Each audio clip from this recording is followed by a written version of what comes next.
नमस्कार। हम सभी पर महाराज जी का आशीर्वाद और बजरंगबली जी की कृपा सदैव बनी रहे।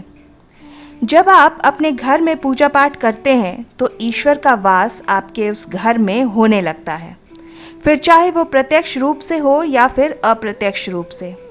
ईश्वर जब घर में वास करते हैं तो आपको अनुभव हो ही जाता है। कई बार आप उन्हें देख भी पाते हैं। कई बार ऐसा होता है कि ईश्वर तो आपके घर में रहते हैं, लेकिन आपकी कुछ चीज़ों से वो वापस लौट जाते हैं, आपके कुछ कर्मों से वो लौट जाते हैं। क्योंकि उस समय अक्सर लोग ऐसा करते हैं, वो कभी पूजा पाठ करते हैं और फिर छोड़ देते हैं, फिर कुछ दिन बाद पूजा करने लगते हैं, फिर उसे छोड़ देते हैं। तो ये सही नहीं होता है, इससे ईश्वर वापस चले जाते हैं। ये आपको कभी नहीं करना चाहिए। बहुत से लोग ऐसे भी होते हैं जिनके घर में ईश्वर का वास तो होता है, लेकिन उन्हें स्वयं इस बात का पता नहीं होता और वो स्वयं उनका अपमान करके उन्हें वापस भेज देते हैं, ये कहकर कि मैं ईश्वर की पूजा तो रोज़ करता हूँ, लेकिन तब भी मुझे ईश्वर क्यों नहीं दिखते। तो आपको ये सब कृत्य जो हैं ये आपके ईश्वर को वापस भेज देते हैं। तो इसलिए आपको आज हम वो 4 संकेत इस अंक में विस्तार पूर्वक बताएंगे, जिससे आप स्वयं ये जान पाएंगे कि ईश्वर आपके घर में आ चुके हैं। तो चलिए शुरू करते हैं। सबसे पहले जब ईश्वर आपके घर में प्रवेश करते हैं तो आपके घर में बहुत सारे बदलाव होने लगते हैं, जिसे आप स्वयं अनुभव भी कर सकते हैं। अब जैसे उदाहरण के लिए हम आपको बता दें कि मान लीजिए कि आप पहले 10,000 रुपये कमाते थे, आपका वेतन इतना ही था और उसमें भी आप कर्ज में दबे रहते थे, कुछ बचाना तो दूर की बात है। अब इस समय भी आप उतना ही 10,000 रुपये ही कमा रहे हैं, लेकिन अब फ़र्क ये है कि आपके ऊपर कोई कर्ज नहीं है और उस 10,000 में भी सब कुछ खर्च करने के बाद भी आप अपने लिए कुछ बचा सक रहे हैं। तो इसका साफ मतलब है कि अब आपके घर में बरकत आ गई है, ईश्वर की कृपा आप पर हो गई है। जिस भोजन के आटे को 3 लोग खाते थे, अब उसी में इतनी बरकत हो गई है कि उसी भोजन के आटे में 5 लोग खा सकते हैं। तो ये सब चीज़ें आप अनुभव कर सकते हैं, जिसके बाद ये स्पष्ट हो जाता है कि ईश्वर आपके घर में वास कर चुके हैं। जब ईश्वर आपके घर में आते हैं तो प्रत्यक्ष या अप्रत्यक्ष दोनों ही रूप से आते हैं और आपको आपकी पूजा का फल प्रदान करते हैं। अब फल कैसे देते हैं कि ज़रूरी नहीं कि वो आपकी सारी इच्छाओं को पूर्ण कर देंगे, वो आपको शक्ति प्रदान करते हैं।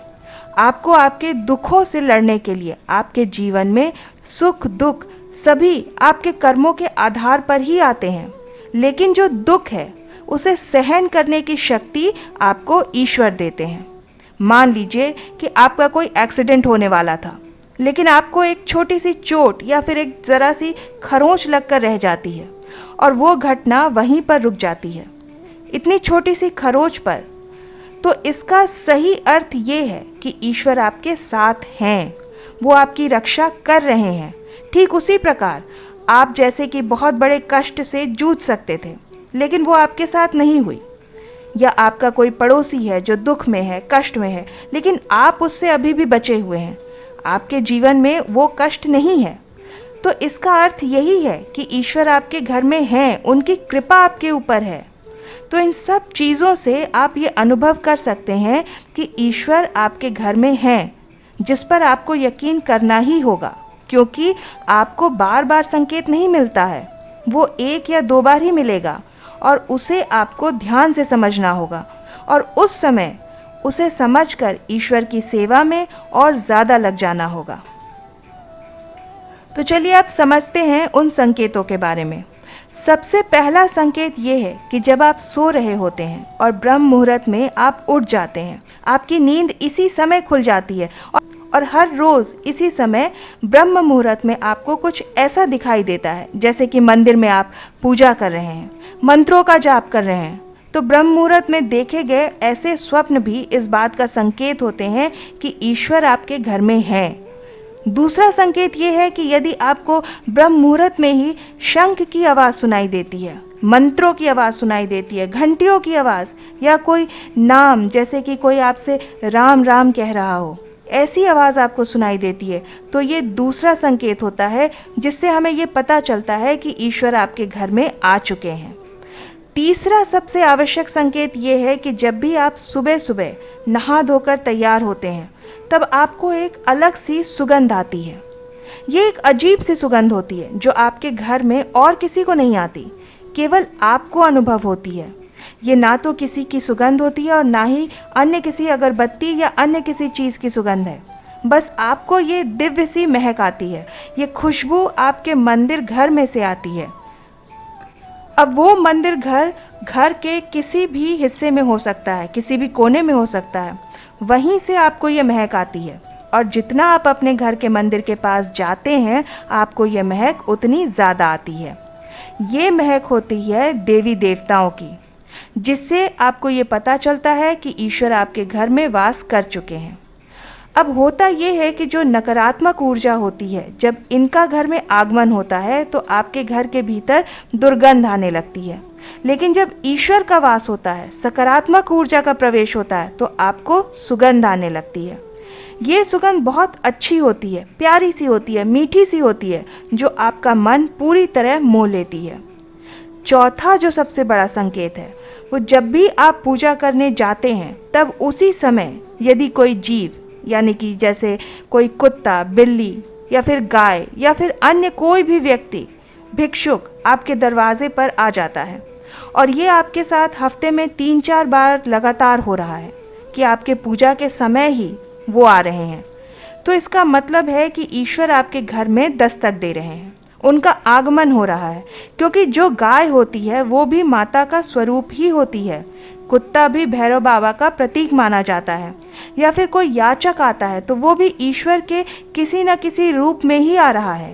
तो हमें कभी भी उन्हें भगाना नहीं चाहिए, बल्कि उन्हें संतुष्ट करना चाहिए, अर्थात उन्हें भोजन करवाना चाहिए, उन्हें सम्मान देना चाहिए। पैसे का या अन्य किसी चीज़ का दान करना अलग बात होती है, लेकिन सबसे बड़ा दान भोजन का या फिर पानी का माना जाता है। महाराज जी भी हमेशा भोजन के दान को ही सर्वोत्तम दान बताते हैं। हमारे द्वार पर आए किसी को भी तृप्त करके भेजना चाहिए, उन्हें भोजन करवाना चाहिए। पानी देना तो सबसे बड़े पुण्य की बात होती है। इन जीवों को या फिर याचकों को हमेशा संतुष्ट करना चाहिए, उन्हें भोजन कराइए। ये ध्यान देना कि यदि कोई एक भी गाय आपके द्वार पर आती है और उसे आप अपने घर से भोजन खिलाकर भेजते हैं, तो ये बहुत सारी गायों को खिलाने के बदले उस एक गाय को खिलाना बहुत बड़ा पुण्य होता है। क्योंकि आपने उस एक गाय को अपने द्वार से तृप्त करके भेजा। उस एक गाय को तृप्त करना बहुत महत्वपूर्ण होता है। इसलिए आपके द्वार पर किसी को भी इस तरह तृप्त करना बहुत ही पुण्य की बात होती है, क्योंकि वो आपको अंतर मन से सच्ची दुआएं देता है और आशीर्वाद भी देता है, और वो दुआ बहुत प्रभावी होती है। तो बस आपको इन 4 संकेतों पर ध्यान देना है और पूजा पाठ अच्छे से करना है, ताकि ईश्वर सदैव आपके साथ आपके घर में वास कर सकें। उम्मीद करती हूँ कि ये जानकारी आपको अच्छी लगी होगी। हनुमान जी जब प्रसन्न होते हैं तो कौन सी 6 शक्तियाँ हमें प्रदान करते हैं, ये जानने के लिए ऊपर वाला वीडियो ज़रूर देखें। आशा करती हूँ कि आज का ये अंक आपकी साधना में और महाराज जी की भक्ति में सहायक सिद्ध होगा। इसी प्रार्थना के साथ मिलते हैं अगले अंक में। तब तक के लिए जय बाबा की।